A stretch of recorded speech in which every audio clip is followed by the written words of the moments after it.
আসসালামু আলাইকুম। কেমন আছেন সবাই? আজ আপনাদের সাথে আমি গরুর মাংস দিয়ে আনারসের রেসিপি শেয়ার করব। প্রথমে আমি তেলের মধ্যে গরম মশলা দিয়ে দিয়েছি। তারপর এখন দিয়ে দিব পেঁয়াজ, রসুন, আদা বাটা। তারপরে দিয়ে দিচ্ছি হলুদ, মরিচ, ধনিয়া, জিরার গুঁড়া। এটাকে আমি এখন কষিয়ে নিব।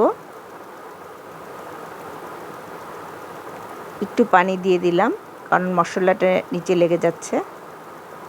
আমার মশলাটা কষানো হয়ে গেছে। এখন আমি গরু মাংস দিয়ে দিব মশলার মধ্যে।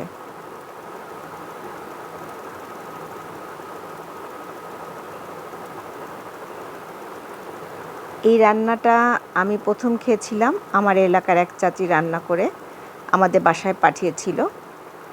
খাওয়ার পরে আমার বেশ ভালো লেগেছে। তখনই আমি চাচির কাছ থেকে এই রান্নাটা শিখেছিলাম।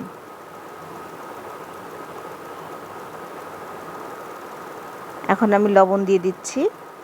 লবণ দিয়ে মাংসটাকে ভালো করে কষিয়ে নিব।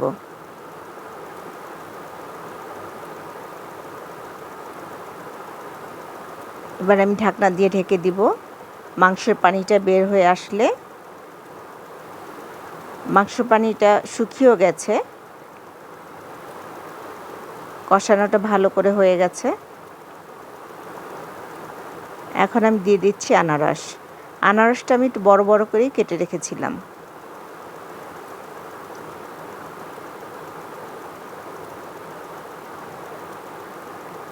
আমি আনারস মাংসের সাথে মিশিয়ে আবার ঢেকে দিচ্ছি।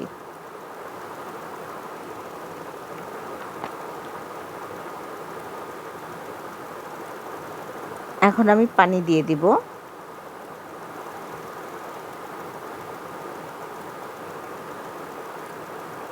আমি অল্প জালে মাংসটা সিদ্ধ করব, কারণ আমি অনেক ভালো করে মাংসটা কষিয়ে নিয়েছি। আবার ঢেকে দিব।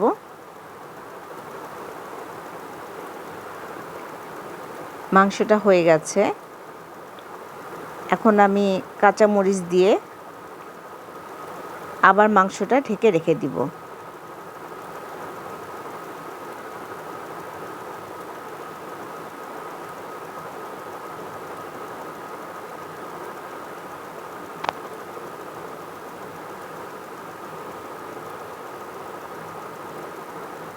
এভাবে করে গরুর মাংস আনারস দিয়ে রান্না করে খেয়ে দেখবেন, খেতে ভীষণ ভালো লাগে।